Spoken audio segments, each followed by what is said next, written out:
Global Watch. The Dalai Lama at 90. A spiritual legacy caught between faith and force. The town of Dharamshala in India's Himachal Pradesh is bustling with celebration and anticipation as the 14th Dalai Lama is set to turn 90 on July 6.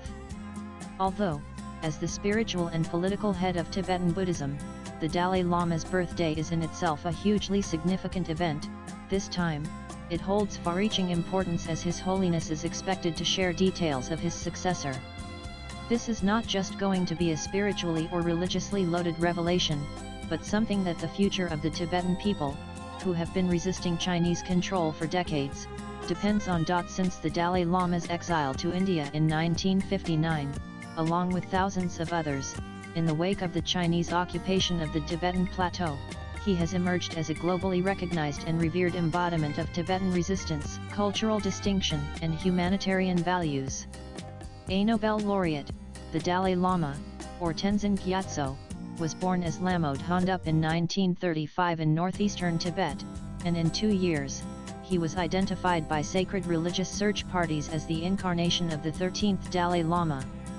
This is a centuries-old practice within Tibetan Buddhism wherein the reincarnation of top spiritual leaders is decided after their death based on visions and signs interpreted by senior lamas. This process could take years, resulting in a spiritual and political vacuum of leadership during that time. However, the current Dalai Lama has made a few critical departures in this tradition. Firstly, he has suggested that he might give indications regarding his successor while he is alive, a method known as emanation, and secondly, in his March 2025 book Voice for the Voiceless, he has stated, since the purpose of a reincarnation is to carry on the work of the predecessor, the new Dalai Lama will be born in the free world. By free world, he is suggesting that his successor will be found outside China, which, again, is a divergence from convention. The reasons behind these deviations have to do with the relentless and overwhelming Chinese interference and suppression of Tibetan cultural traditions. The Chinese state, which officially identifies as atheist, has repeatedly declared that it reserves the right to decide on the Dalai Lama's reincarnation, a practice that it claims to trace to Imperial China under the Qing dynasty.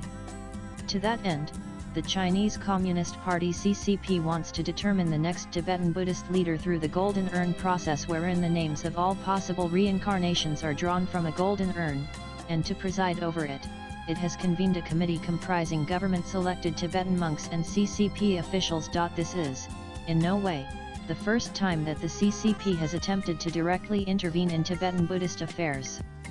In Tibetan Buddhism, the second highest spiritual seat is accorded to the Panchen Lama, who also plays a crucial role in identifying the Dalai Lama's reincarnation.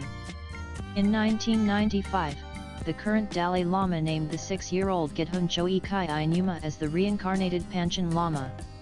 Within days of the announcement, the boy and his family were abducted, never to be seen again, while the Chinese state propped up their own Panchen Lama, who parrots the party line and endorses Beijing's sovereignty over Tibet.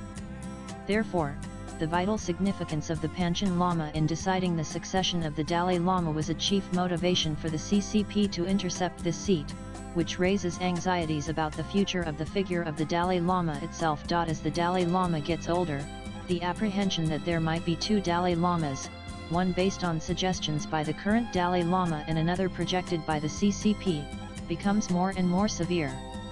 Despite the Dalai Lama's repeated assertion of fighting for Tibetan autonomy through peaceful means, as opposed to separatism, the CCP has always painted him as a violent secessionist and a threat to Chinese nationhood.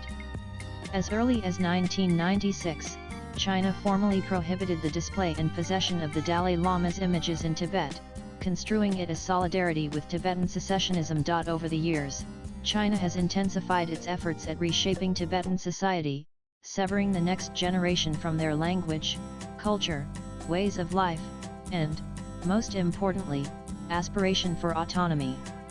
From uprooting thousands of Tibetans by forcefully relocating their villages to separating around 1 million Tibetan children from their families and coercing them into mandatory residential schools designed for their assimilation into the majority Han culture, the CCP has been bent on the cultural and demographic restructuring of Tibet.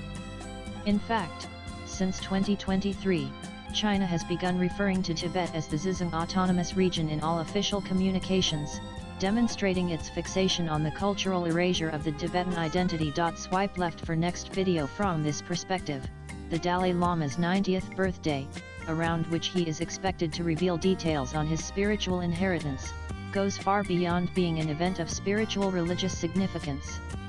It is also a critical determinant of regional geopolitics and the direction of the Tibetan movement. As thousands of Tibetans, representatives of several other faiths, celebrated figures such as Richard Gere, and big political names congregate in Dharamshala, all eyes will be on the Dalai Lama, or the protector of the land of snows, as he is hailed by his followers.